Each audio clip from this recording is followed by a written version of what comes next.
You're listening to You Would Think, the Philadelphia Flyers podcast. I'm your host, Kyle Collington, and joining me once again, Mr. Kevin Durso. How are you, buddy? I'm doing well. How are you?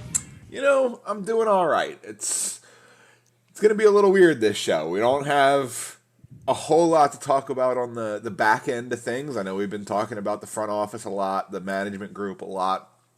Probably not a whole lot of that this week, honestly. It's been all quiet. Danny Briere's settling into his role as interim general manager. Presumably, the Flyers are talking to other candidates for the president of hockey ops and the general manager jobs. We don't really know a whole lot about that at the moment. And really, all that's left to focus on is the team. So, Kevin, how's the team? I mean, they had a decent week, all things considered, when you think about it. I mean, 3 games that they more or less became heavily involved in. I mean, they had a really good game on Friday. There was no doubt about that. The game on Tuesday against Vegas, they were, it was one that looked like they were out of it by early third period. They did rally back a little bit, so they were in it. And one of those games that it fits the bill of exactly what you want to see against Vegas, because they were out of it, so it felt like, okay, you're getting the desired result, but then they do push back, so at least still getting some effort. Well, you know what it is? It's a game that keeps everybody happy to an extent, because they get no points out of it, so that pleases the draft lottery people. But it's a game that John Tortorella comes away from and says, hey, the effort was good. They had scored more than 2 goals for the first time in forever, it felt like. So yep. Yeah, because the dead fish efforts like the Pittsburgh game and even the Tampa game, like, it's just not... It's not good for the roster long term. Like, if any players are going to survive this turnover, and obviously we know some of them will, like, you can't just beat them with a stick every night for 4 years. Like, you got to give them some stuff to root for. Well, sure, and they've kind of fallen into a pattern lately, and I've noticed this for a little while. I mean, you kind of go back to, I guess it would be really right before the All-Star break almost. And I mean, they were having a good month of January, and we knew that, but we saw it kind of that January start to end when, they lost to Winnipeg, they lost in overtime to LA, they lost in overtime to Minnesota, and then they beat Winnipeg 4-0. And we all kind of like, okay, that's interesting. Okay. That's an interesting game or whatever. That's a decent team. And then you get a week off. So it all kind of pauses. So they had lost 3-1-1. They come back, they lose to the Islanders. Then they beat Edmonton. And we were, again, super impressed with the way that game goes down, because Edmonton, again, with the best player in the world and all of that, they hold them to 1 goal, go to a shootout, win in a shootout, like the whole deal. Yeah. Then they lose 4 in a row. Then they come back with a win against Calgary. Good win. Then they lose 4 in a row. Then they beat Detroit. Then they lose 4 in a row. Then they beat Buffalo. And just when you think they're about to snap that streak, they lose to Carolina in overtime, but after the game was tied in the last second. Yep. So, but they've kind of followed this pattern where they don't even have many overtime games in this. I mean, I believe at the total, I mean, look, going back to before the All-Star break, they had lost a couple in overtime there, but then really they only have that loss in overtime to Nashville, a loss in overtime to the Rangers, and this most recent loss in overtime to Carolina. So it's either win or get nothing. And that's really a good way to go about your business for the rest of the year too. Is either you play so well that it's inevitable you're going to get the 2 points. Picking up loser points nothing. Is not helping you. Right. And we'll dive into the lottery race a little bit more coming up, but the thing about watching them from that standpoint is I don't sit here and watch, because over the course of the week, like Tuesday in particular, I think was a night where it was like, oh, you know what? So they don't finish the comeback against Vegas. And while you're at it, you go, Montreal's been in a position to potentially win a game against Pittsburgh the whole night. So do they finish that off, or at least get a point? Because if the Flyers get nothing, even a point for those teams is better than nothing. But you can't worry about, did Montreal win? Did Chicago beat Boston? Did, who won? Did Anaheim get another win? You can't focus on those teams unless you focus on what you do yourself. I mean, if the Flyers keep getting no points and those teams even get so much as a single point, then you've got something. But when you get points, and the Flyers now have gotten, after going over a week without getting any points, got points 3 in 2 straight. Yep. Well, got 3 points in 2 nights, and that changes the picture. It does change the picture drastically. So you can't get invested in, oh, they keep dropping. you can't get invested in it unless they're the ones that keep putting up nothing. It Sure. starts there. Then you worry about, did the other teams win? Because you can't bank on the other teams making up the points without you gaining the points is basically the point. And to get 3 points against the teams that they did, like Buffalo had a lot to play for that night. Like really their season's on the line at this point. They and they came out and they seemed flat for part of the game. And same thing with the Carolina game. I mean, not that Carolina didn't have Carolina's got something to play for. I don't think the stakes are as high for them as Buffalo because Carolina's making the playoffs. But the way the Flyers played that night, Carolina should have won that game 4 or 5-0. Let's be honest. If they were pushing and playing their best. I don't want to go so far as to say they should have won 4 or 5-0, but I think that that's what opened the door for the comeback. Like I think the first period started the way that I get where you're going. It was 2-0 after the first period, but from there, I'm not surprised that they got on the board or anything like that, and they were still, they give up a third one, and it's that really happened over the latter part of the second period. And again, That's what? fair. I'm not even surprised about to me the part where Carolina gets maybe sleepy, maybe gets a little bit. Where they take the foot off the gas was the third, because even the goal at the end of the second that makes it 3-2, that's off of 2 penalties. It's 5-on-3. That's fair. And I get it. The power play's been awful all year, but they get the goal at 5-on-3, and you kind of have to eat that one, from the penalties that you take. And it was really in the third period where it's like, all of a sudden, for the better part of 19 minutes, they were not really playing the same level of game that they typically do. Right. Carolina wasn't, so the Flyers were in a position to not only complete the comeback, take the lead, potentially win the thing. And you're talking about a game that unraveled in 7 seconds for them. 7 seconds was left when the penalty gets called. And it's their first penalty of the night, by the way. Right. That's all of a sudden it's funny. Now the power play has put up, I think now it's been 3 straight games they've scored a power play goal after not scoring forever. The recent power play numbers were something like 3 for 40 going into Tuesday, and now they've got goals in 3 straight games. You want to talk about the penalty kill has been terrible. You want to talk about a big part of the reason of the power play success? Are you gonna How about that guy? He helped it. Yes, there's no question about that. And so if you're watching on our YouTube channel, subscribe to our YouTube channel, by the way, YWT Podcast on YouTube. You'll see our banner that says Owen Tippett had his first career hat trick. And you know what? That's the kind of thing I'm talking about when I talk about teams going on long losing streaks and, the locker room getting down and you got to find things to root for. This is the kind of thing that you can absolutely root for because Owen Tippett had a day for the Buffalo Sabres, or against the Buffalo Sabres. And it's just, it's great for the boys. It's great for the boys. It definitely is, sure. And so, by the way, what I'm just trying to look really quick to confirm what I was saying and whatnot. So they've scored power play goals in 2 straight games, not 3. But okay, I thought maybe they had 1 against Vegas, but doesn't look like it. But either way, no, Tippett really, we've talked about Owen Tippett a lot, and I do find there's an irony too, because over the weekend, forget just the hat trick portion of it. He had a night against Buffalo, don't get me wrong, but against Carolina, he added 2 more assists. So when you put a 5-point effort over 2 days, back to back, pretty much within the same 24 hours, practically. It was that you're talking about a game that started at 7 and a game that started at 5. And and oh, by the way, it's the same weekend that we're in the building for the game against Buffalo on Friday night. It's March 17th. A year earlier was the last game Claude Giroux ever played as a Flyer. And who did he get traded for? Owen Tippett. Good old Owen Tippett. And it was very much a full circle moment for the year he's had in terms of being part of the future. We didn't really know what to expect when he came here last year, and there was and at that time you got to remember it's a small, it was a small enough sampling to be all right, there's not going to be a lot of time. And he was a guy who had been a little underwhelming at the NHL level at that point. His development had been a little bit stunted, was kind of the word on the street about him. He wasn't quite living up to his potential. Well, here we are a year later, he's got 5 points in 2 nights. Well, the first part of the problem with that statement was that when, in Florida, he never got more than 45 games in a regular season. Right. And the first part of the problem with that was that when you're playing, not even say when you're playing that many games, because I think that first year that he got 45 was the 56 game season. Okay, so that's So almost a full season. he actually played close to a full year at the NHL level. But when you're playing for Florida, who was in the position to make the playoffs, and his ice time was not. You're not getting like I think I can see if we can.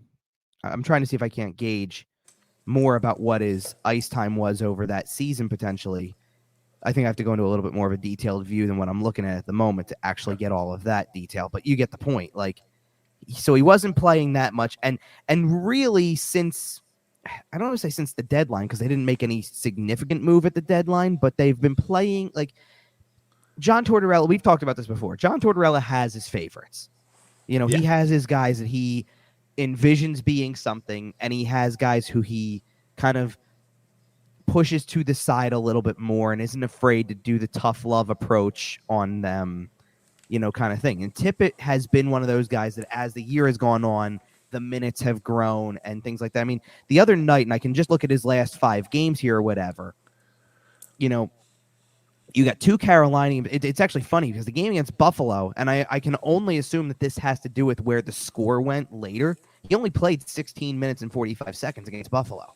But I think that was because as the game got out of hand, they didn't need to play him. Right. And he rolled the 4th line way more. But like look at a game against Vegas where they're down for most of the game. They're trying to push in the 3rd period. He played 22 minutes and 22 seconds. Like that's the level of trust that Tortorella has in Tippett now that he's getting 21, 22 minutes a night. Is Owen Tippett your best forward right now? With Travis Konechny out, yes. Right. Okay. Yeah, and I think that's. And I think people act that way. If to be honest, like the rest of the room acts that way. Tortorella acts that way because Tortorella had said I had asked Tortorella after the game that they played against the Rangers about Tippett, and this kind of goes hand in hand with the Buffalo game because his answer on Tippett was not only like he gets the 1 goal against the Rangers, and he could have had 1 or 2 more if he hits the net. Right. And so. And this is where it's going at. Like, but his answer was interesting because it has like it's not about having 1 or 2 more if he just hits the net. His answer had to do with he's constantly looking at me to go back out. That's really telling for a player in terms of I want to be out there and playing the 20, 21, 22 minutes a night. I don't want to be, you know, like I'm gonna pull up his his bigger game log at this point. And this goes back even for like they've been able to manage his ice time a little bit better, not overdo it, but. He played on against the Rangers that night. And again, remember something about these handful of games that I'm going to read off because this was around the trade deadline, and they played with 11 forwards for a little while. Yes. When they were doing 11-7, somebody's got to get extra ice time. So against the Rangers on March 1st, he played 27 minutes and 40 seconds. I do remember that. And then the next game they played Detroit. And he played 24 minutes and 9 seconds. Yeah. And then against Tampa, he played 23 minutes and 47 seconds. It's only now that they've gone back to the 12 forward system that he's been playing closer to 2021. Yeah. But he went from playing at one point in time like okay, the game that they went on the road and played against Seattle, he played 13 minutes and 40 seconds. Like that's coming a long way from 13 minutes 40 seconds to averaging 20 a night. Yeah. Like there's a big difference. And he didn't break much more than 15, 16 for a good chunk of those nights. Yep. You know, even as recently as January when the team was playing at their absolute best, Travis Konechny's probably tearing it up because that was around that time that he got really hot. Tippett was playing 14, 15, 16 minutes a night at best. Now he's upped his ice time 4 minutes. And part of it has to do with trying him on the penalty kill too. They've been doing that lately because this is what it's all about at this point. Who sticks, who's going to play in those roles and whatnot. And I think that more and more Tippett's become that level of player and the goals are coming and you see now he's got a round number to his name at this point. 20, he's at 21 obviously, but 20 is a round number. He's a 20 goal scorer. Right. And we knew we felt that coming, but all of a sudden like because he did it in one game, he went from 18 to 21 in one game and there's still you're down to under 15 now, but I believe it's 14 games to go or 13 games to go. 25 certainly not out of the question. Exactly. Yep. Especially if he's going to get 20 minutes a night, and especially if you're going to play teams that he can potentially score against. Well, and the thing about Owen Tippett has always been what's always been the number one thing you notice about his game. Well, I think that there's a couple things. But it's the shot. It's the Right. His shot. shot is the most advertised thing, but the weird thing is that, I mean, like, yes, it was on full display against Buffalo, but he scored a lot of goals where it's not necessarily the number one thing. Right. But what I'm saying is his talent profile, the big bold headline says this kid shoots absolute piss missiles. That is his headline. And It is. what we're seeing now is him rounding out his game. He's picking up minutes on the penalty kill. He's starting to play a better, team game. He's scoring the dirty goals. He's getting involved in all aspects of the game. He is rounding out, like, okay, it's a little early to call him a superstar, but Owen Tippett is starting to look like he could be a star in this league. He's looking like a guy who, and I'm willing to amend some things that I've said about him over the course of the year, because one of the things I'd said was, I had said earlier in the year, he was the type of player that you'd love on a contending team to stick on your third line, because when you get a guy like that behind the true top superstars, like, and I'm just picking because it's the first team off the top of my head, Edmonton. If you're going to play behind but if you're going to play behind McDavid, Draisaitl level players, and still be able to give you 20 a year by playing lesser role, lesser minutes, maybe the dirtier minutes, because you're going to sit McDavid for maybe not penalty kill, but you know what I mean. Like, man, they've tried everybody on planet Earth on Connor's wing. Put Owen Tippett there, the kid scores 60. Right, I hear you. Either way, okay. So either way. Hyman McDavid Tippett sounds pretty good. Holy. The three things that I notice most about Tippett's game at this point, and one of them I will say has become a little bit more well-rounded over the course of a year than the other two, because the other two are still not consistent. They just need to be. Well, one thing is very consistent. The other thing needs to be used more consistently. The thing that needs to be used more consistently is the shot. Yes. He's got it. Use it. Yep. The thing that has been very consistent since almost day one is I don't know that I've seen another player on this team over the course of a year generate more scoring chances than he has. He is always in a spot where he could score. Yep. And I'm not talking about being in a spot where it's like, oh, he's always around the net in the right spot. No, like, I mean, he's getting the puck in the scoring area and has a chance to put that shot on goal if he chooses. It's how the hat trick happens. Yep. Like, you're in the right spots at the right time and unleash it. Go ahead. And the other thing I think that has been more of an improvement over a year is he's definitely become a better skater.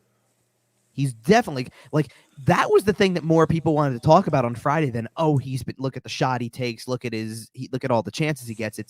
He's got a burst to his game that, when used the right way and when he can get there to generate a potential breakaway from, Joel Farabee had said, I've never seen a guy generate breakaways from the defensive zone. Like, yeah, it's wild. When he gets going, he can pick up speed. Now, the areas that he needs to improve upon, look, if he's going to be part of the penalty kill, that's got to improve. But that they're working on that, and that's new. But I think but part of penalty killing and part of playing that way that I think has always needed to improve is he's good at creating chances and he's good at getting to the scoring areas. Yeah. Can he work along the dirty areas to get possession if needed? I don't know that, like. He's definitely more of the finisher, not the playmaker. Not yet. Yes. And if he can round out that part of his game, then you've got a really well-rounded player that then I think you can start to teeter into the star territory. Right now, he's a very good role player. That's fair. He is a very good role player. And look, very good role player can be second-line quality. But I think he's a guy who is excited to have this expanded role on a team that he knows isn't the best. Right. And I think he's taking advantage of it the best he can. And I think he is excited about hockey again. I think Florida had kind of killed some of that for him. And I think it's taken a little bit, but I think he's finally warming up and he's excited about hockey. And you're really seeing it shine through in his game because he just looks like he's having a good time. Exactly. So, I don't know. We'll see where it goes. He's still got development to do, but this was encouraging, and this was maybe the most encouraging thing too. Is if we go back far enough. I mean, it was when Travis Konechny came out of the lineup. It was right after the Calgary game, so they were wrapping up a road trip. They had that one bad weekend with the Montreal game and the New Jersey game. And then came that Ranger game. He plays 27 minutes, and that's where it becomes he's looking at me constantly. Well, since he's been looking at you constantly, he's been the number one player on the team. Yep. I mean, in every way, shape, and form. I mean, from if I go back and look at his game log from that point, um, and it's not always point production. Like, he had a goal against the Rangers. He didn't score against Detroit, even though they won the game. He had an assist against Tampa Bay. They had lost. The whole team got shut out against Carolina the first time around on the road, so nobody gets points. Nobody had a great game against Pittsburgh. He didn't have the best game against Vegas, even though the team chipped away. But then you've got the last two, and like, it's coming along. And even the first two games after Konechny went out of the lineup, he scored 2 goals in 2 straight games. So he's got 6 goals and now 3 assists since Konechny was out of the lineup. And let's be clear, the reason why he's only got 6 goals and 3 assists is not because of a lack of chances. Like, against Vegas, he had a ton of chances. It's the fact that, over the course of a handful of those games, you got 2 shutouts in there. You've got another couple of games where they barely were able to score more than 2 goals. Like, when the whole team isn't scoring, he's not going to carry the team, and that's the difference. Like, he's not going to carry the team by himself. I don't know that he'll ever be, and right. I don't even know if he'll ever be that player. It's too early to tell. But what he can do is be a very good supplemental offensive piece that now very clearly can give you 20 a year pretty easily, because we're at 65 games in, 66 games in. We're talking when he's reaching that mark. Yeah. So he can give you 20 in about 65 to 70 games. So what can he do in the final 11, 12 that you go, all right, maybe 25 is not out of the question. For sure. And with more consistency and more ice time, he can be a player who can get you 25 much more consistently, maybe even teeter into the 30 range if he really starts putting up. But like, there was a big difference. Like, he went from, I remember having a discussion at Tuesday's game about how he ended up with, I think, 3 shots on goal that night, but something like 10 attempts, missing the net, having the shot blocked, whatever the case may be, right? You can't miss the net 70% of the time and expect to be a top offensive player if you're taking that many shot attempts. Full-blown Mighty Ducks Fulton style, 1 out of 5. Almost, yeah. No, and do you know what he does the next night when he had the hat trick? 7 shots on goal, 9 attempts. That's more Much like better. it. That's going to produce multi-goal games. That's going to get you noticed around the league. So it really is. To be honest, it really does come down to accuracy with him to an extent, because he gets enough chances he can score that many goals. Right. He gets enough chances. If he gets his shooting percentage into a range where he's not at the 7-8% mark, and he can, and that shooting percentage is scoring a goal, not even just attempts. Like, right.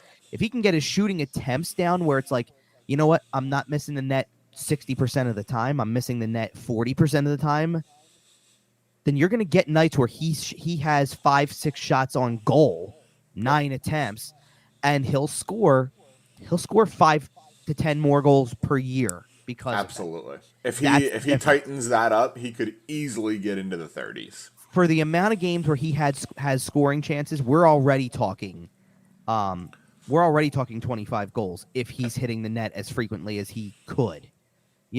But even down to, like, we started to see this. He had, in 21 games last year after the trade, he had 4 goals and 7 points. But really, the 4 goals is the big number I want to circle, because, again, he got so many chances that if he had either hit the net or consistently scored, he could have had 7 or 8 in those first 21 games. And that's fair. And brought his season total last year from 10 to 14, 15.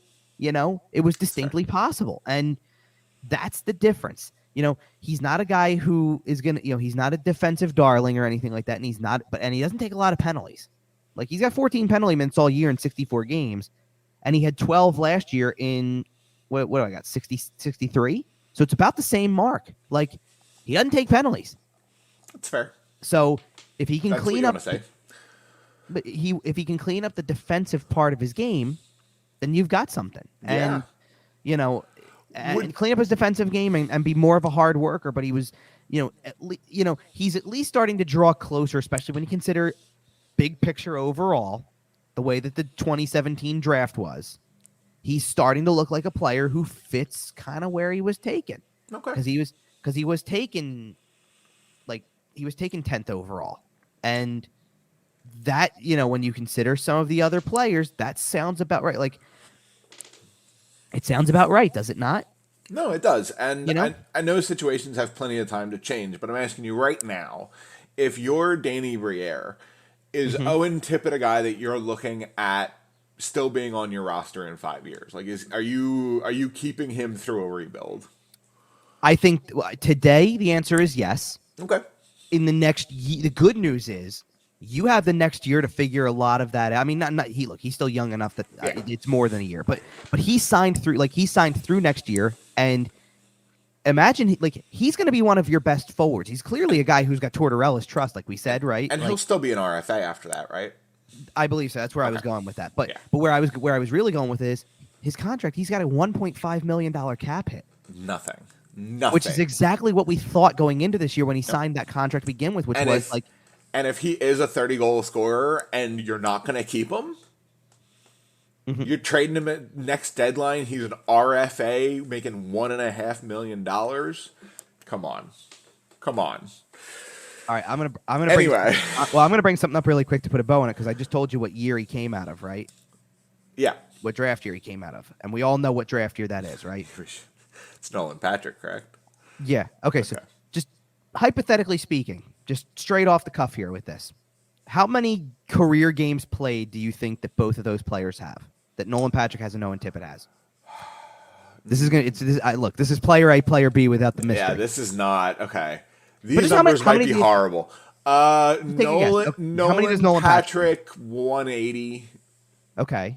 Owen Tippett 320. Okay. You're much closer. Nowhere close. No. You're much closer on Nolan Patrick. Okay. Ironically, the number that you gave for Nolan Patrick is almost identical to Owen Tippett's. That's funny. Owen Tippett has 179 career games played. That's funny. Nolan Patrick has 222, even though he didn't More? play. Really? Okay. Well, it's the career path. Tippett did not come into the league. You're right. Patrick walked right in. I shouldn't say that. Tippett came into the league and played 7 games straight out of the draft. Yep. And then went back and didn't see the NHL again until after the COVID year.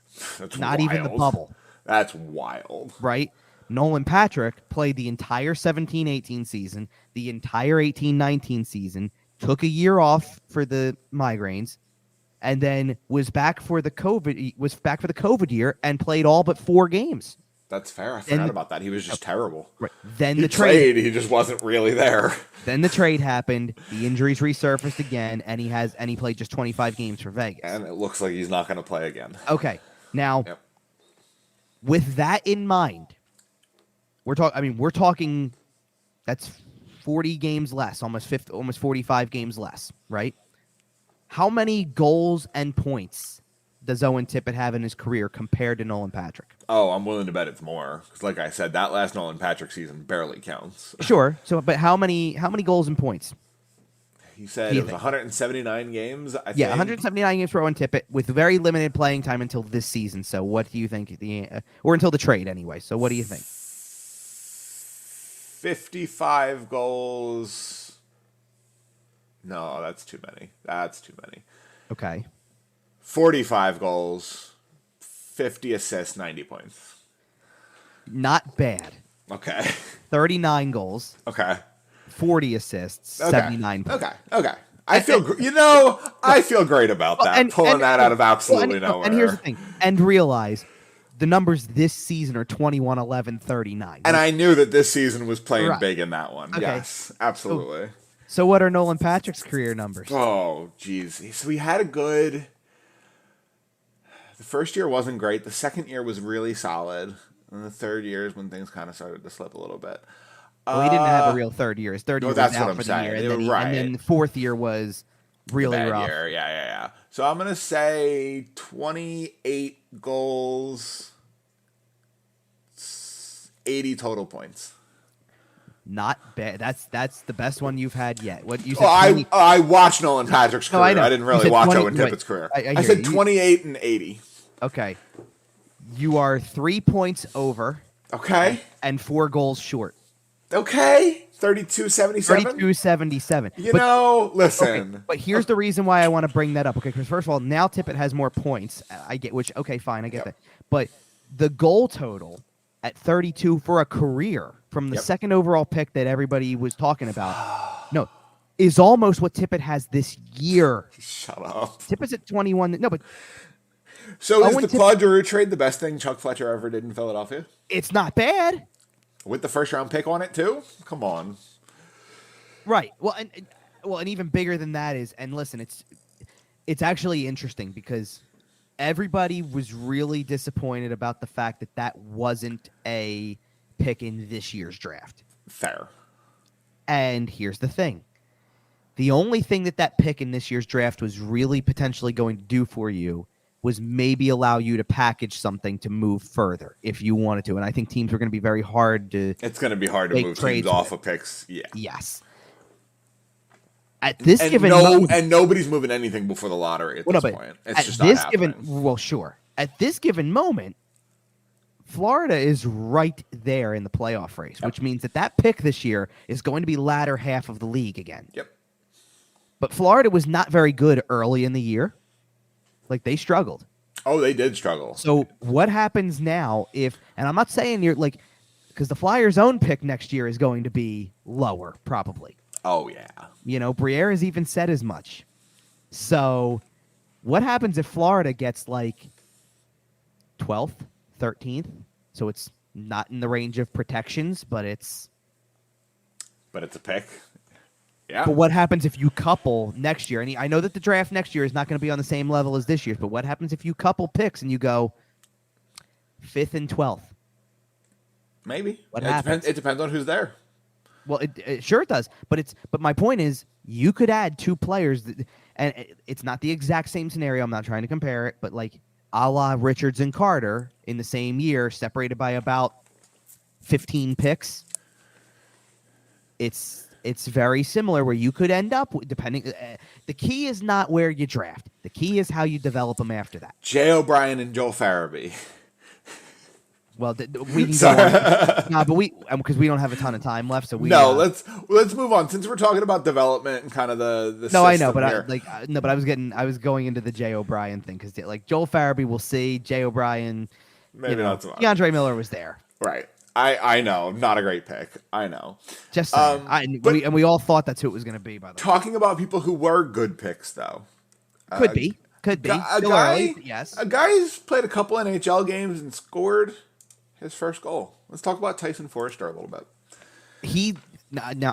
Up until this week, this was the first chance I got to see him in person, or in a long time, because since preseason I'm talking, because they played on the road to start with, and I think in those first couple of road games, I mean, look, whether you can read into where they played and things like that. It was two playoff teams, Carolina and Pittsburgh, and I get all that. Probably a little tentative in those first few games, a little nervous and all that type of stuff like that. He started to look like he was finding his form against Vegas. Right. And then really against Buffalo, you started to see it. And we're talking games 4 and 5 over this weekend, where he gets the point first on, has what looks like it could be a scoring chance. Joel Farabee cleans it up, which good for Joel Farabee also, because he hadn't scored in 26 games, which yes. And then look what happened the next night, scores again. Funny how that happens, right? Once you get one, sometimes it opens the floodgates. But for Foerster, that's everything that you want to see in his game. The goal is pretty. The play on the power play to get another assist against Carolina to have a 2-point game. Exactly what you want to see from him. And I had asked, again, another player I asked Tortorella about after the Buffalo game, and he's right about this. He's still just a tall drink of water at this point in terms of he hadn't filled out or anything, bulking up or anything. Right. And you're talking about a mid-season. We just want to see what he's got, kind of thing, and it very much falls in line with what you to this point anyway. With what I don't want to say perfectly, but with what you've gotten from Sam Ersson, where it's like this guy interests me. Now I want to see more. Yeah, absolutely. I think they feel the same way to an extent with Elliot Desnoyers as well. He's interesting. We want to see more. Don't be surprised. And this would be a totally fair way to approach next season. Don't be surprised if you don't try to go after keeping the guys and I'm trying to think of the expiring contracts here a little bit, so bear with me. But I don't see a purpose following the deadline to keep Brendan Lemieux, whether he's played well or not. I agree. Because he's done some things. He scored a couple goals. I'm not trying to say he can't play, but I don't see the point in keeping Brendan Lemieux. And I totally see the point of going through camp and saying, you know what? Desnoyers is worth a shot here longer term. And we'll take another long look at Tanner Lazinski. And we'll take another, Wade Allison's going to be part of this picture again next year. And Tyson Foerster makes this team out of camp this time because he's got in the offseason to get himself into more NHL shape. He knows what he's got to do this time. Yeah, I think next year's Flyers should look a lot like the 2021 Phantoms. And if your goal is truly get younger, then look, you're not shedding all of the weight there. You're going to have and James Henry. Kevin Hayes will still be there. I don't know about that. Well, probably. I don't know about that. Look, look. My answer with Kevin Hayes is I wouldn't be surprised either way. Okay. And the reason I say that because here's the thing with Kevin Hayes, and this kind of diverts a little bit from the Forrester thing, but we're talking about getting right back to it. No, but we're talking about getting younger, which is a fair part of the conversation. Yeah. If you look at Kevin Hayes and the whole situation there's 3 possibilities, and only 2 of them, I guess, really make sense not in the long run, but make sense for next year, I'll say. The 3 possibilities are nothing happens and he stays because the contract is the contract. So you're stuck. You got the 3 years left at $7.14 million, and you just don't move it. Possibility number 2 is you trade him and probably eat salary along the way. And number 3 is buyout. To me, a buyout just doesn't make sense because it prolongs what you owe. Yep. I would rather eat the $2.5 million in retention for 3 years. Get him down under then 5. buy him out for 6 years of payment at 1.5 or 2.5, somewhere in that range, because it varies every year. That's fair. I don't see the purpose of, well, we got to keep that contract partially on the books for that long. If you want to keep it on the books for the next 3 years to free up $5 million because you're going to give it to younger players, fine. Well, and in 3 or 4 years, we all expect the cap to be much higher than it is today anyway. No, we do, but so that also helps, is you want to get that out of the way. Pay the piper while you're bad. Right. Exactly. The difference is not in look, a rebuild can go as long as you want it to.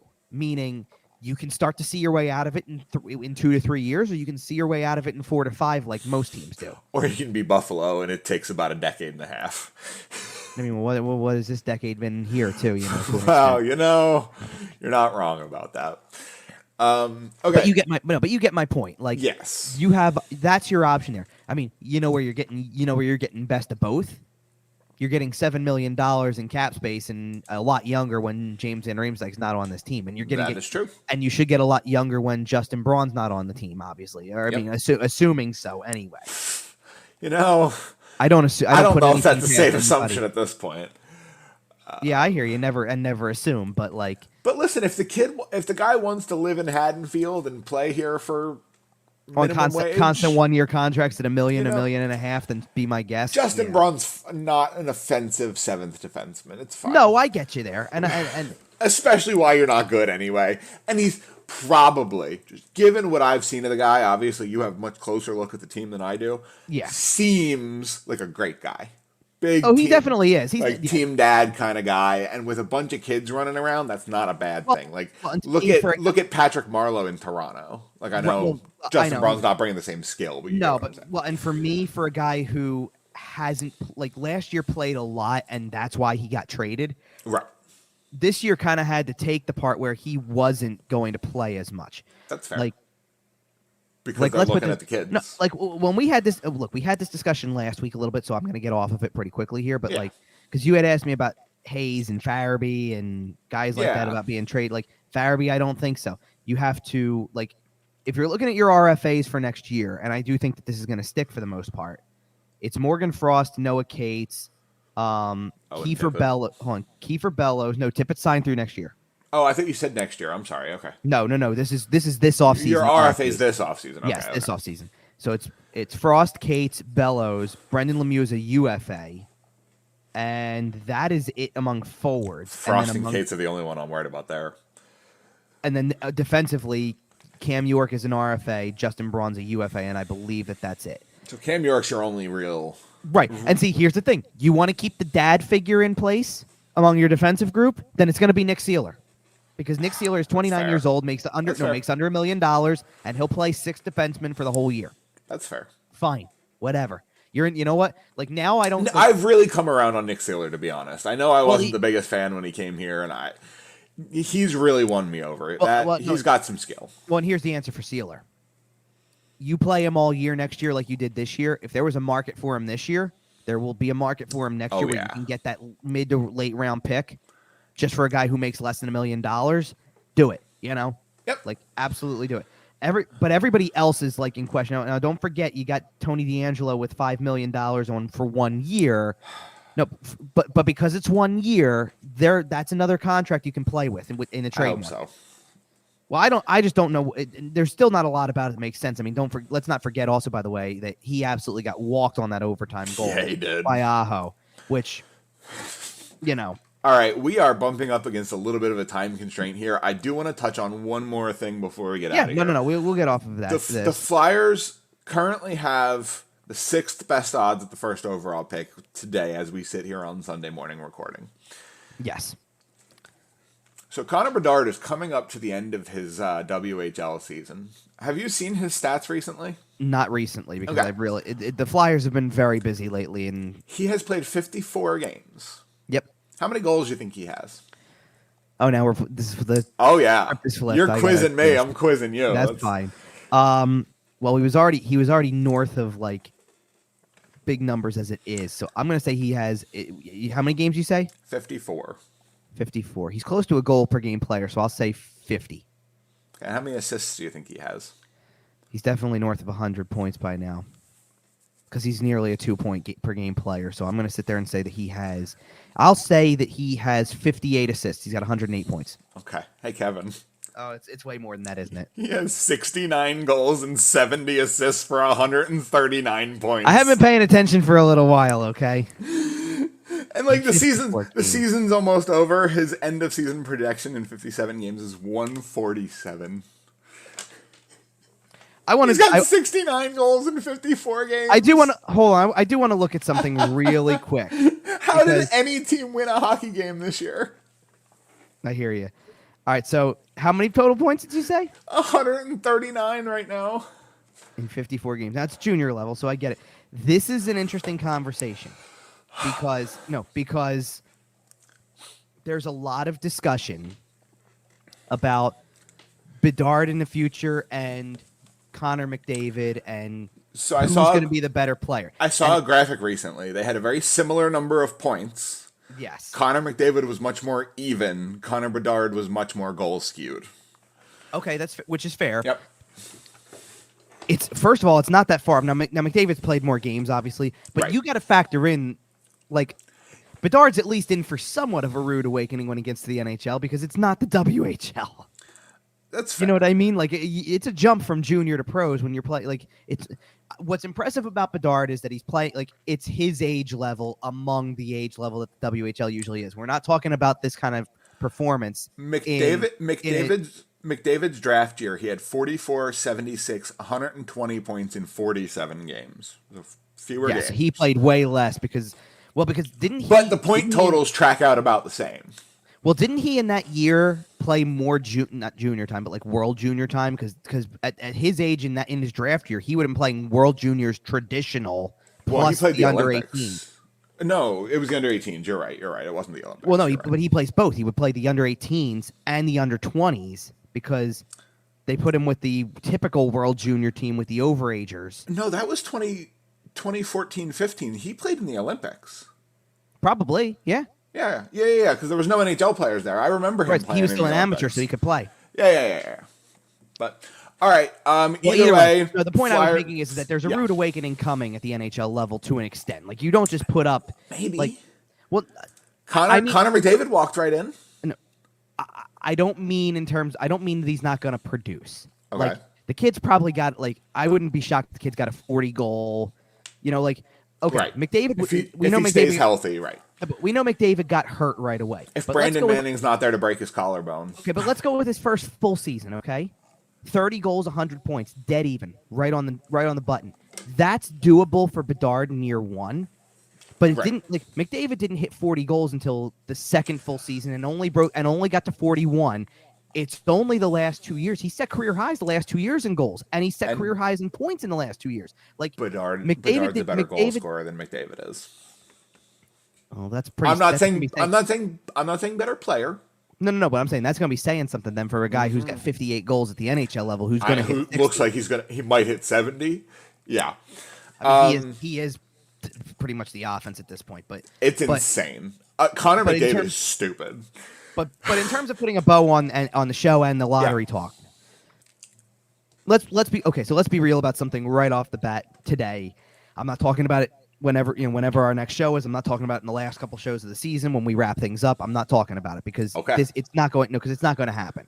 They're not falling to the lowest odds or the best odds. No, definitely not. They're not falling 13 points to Columbus, and at this point, I would even go far they're not falling 10 points to San Jose's level. No. I will give them the possibility of falling to Chicago's level because Chicago has been better, and there is still that last game of the year. That's fair. That's the only thing that's going to be some ugly hockey. But otherwise, I mean, Anaheim has pulled back to within, realistically, 5 at one point. It's 6 right now, but 5. And Montreal is within 2. And at one point, Montreal was ahead of them. Montreal's lost a few games, and the 3 points the Flyers got changed that picture around drastically. Yep. But I think that they could look. I don't even know if they could climb the 3 points that they need to pass Arizona, Vancouver, St. Louis at this point. So I think that you're focused in on where Montreal is first and foremost.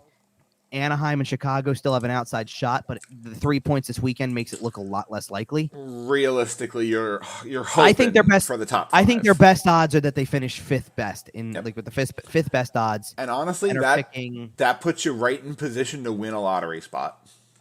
Number 5 wins all the time. You've got a chance for a lot. Yep. You've got a chance for a lot of stuff in 5th, and good and bad.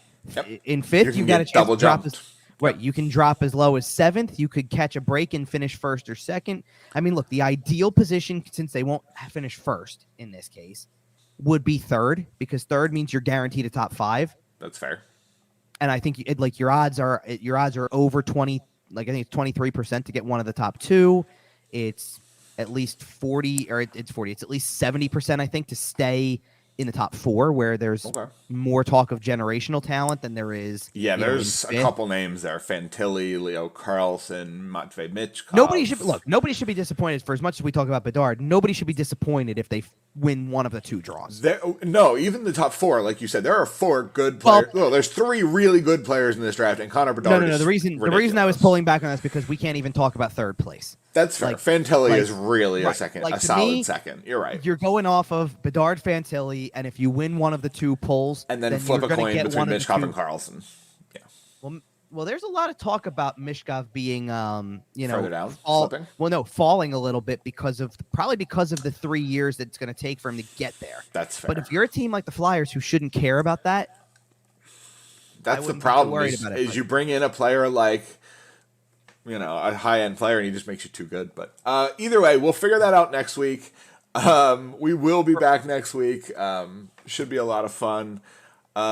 Before we get out of here, follow us on Facebook, or follow us on Twitter at YWT Podcast. Follow Kevin at Kevin_Durso. Find us everywhere you find your shows: Facebook, Instagram, Podbean, iTunes, Google Podcasts, Spotify, SportsTalkPhilly.com. Find us everywhere. Subscribe to our YouTube channel. Hit the like button over there. And we'll be back next week. See you later.